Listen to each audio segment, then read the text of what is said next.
Si Mela, pag-uwi, Mama, zero ako sa kuan, sabi niya sa spelling. Sabi ko, siyempre, ayaw ko na malungkot siya. Kaya sabi ko, walang problema yan. Zero din kami ni Papa mo sa spelling dati. Sabi ko, para That's nice, oo, para mais yung kanya kuan.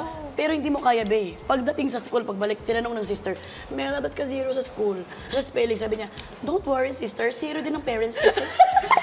Pinatawag kami ng sister, sabi ko, ba't mo sinabi na zero ka? Mission ba ka mahimo poem. Poem daw kay English lagi daw mi. Himog ka ng poem ba? Poem. Ana ba sa Tagalog ba sa English? Wala mo ko himog poem. Huy, letter B na ba gitawag na apelyido niya? Simang ko kantivirus ko kunas next. Kabalo ka na ako naghilom-hilom lang ko pero akong gibotang love will lead you back. Tong kanta love will lead you back. Enjoy sa pasabot. Gibotang gino ko sa papel niya. Kantivirus ako na. Love will lead you back. Ako yung recitation. Someday I found that love will lead you back to my heart. Where you belong. Ano dyan si Mama? Palaktaan. Yung bataan niya. Nangatawa man ako mga... Yan, nakatawa din mo. Ako mga classmate, galbing katawa. Isa na, what's funny? Ayaw dyan magtungkol. Makanta ng love will lead you back. Ipapatay kita. Nangtungkol. Kanta man na, ma'am. Zero. Sayang. Pero ang katawa na, di ko mga pistig kayo.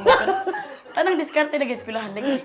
Na po kasi kamukha nimo si Manolo. Kanawong si Manolo no. Oy, Manolo. Si Manolo kanawong nimo nya kanang classmate po namo nya. Daga pa tato na anak man na. Nag-exam naman niya, di ko kabalo sa answer niya. Alam mo sa patyon ako sa sarili. So nag-answer ang pug ko ana. Di ko anak man si Manolo nga. O sira ko ba ko ayaw lagi si kape-kape kay bawal mo kape. Asa na? O sira lagi. Oh! Nalakot ko siya kay kape-kape ko daw siya. Nag-kape siya. Hat! Di tanan gigakape. Unless lang sa pangalan. So gikape gyud na ko answer. Karon kay pag-check man sa among kuan. Sa tanan-tanan kami lang man 2-0.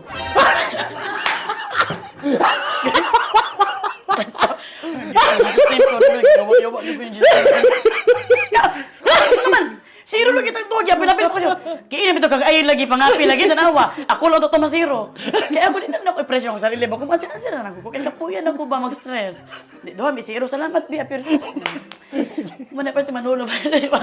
Pras, naalala gina ko si Manolo si mong naong. Oto, after ato, wag na gud siya kakapi ako. Hindi ko mukapin niyo buwan. So, siya. Kayo, mami nyo, sobrang pag-aaway nyo, di ba? Anong sabi sa inyo? Sobrang pag-aaway na sobrang naming gulo sa bahay. Papatayin daw niya kami.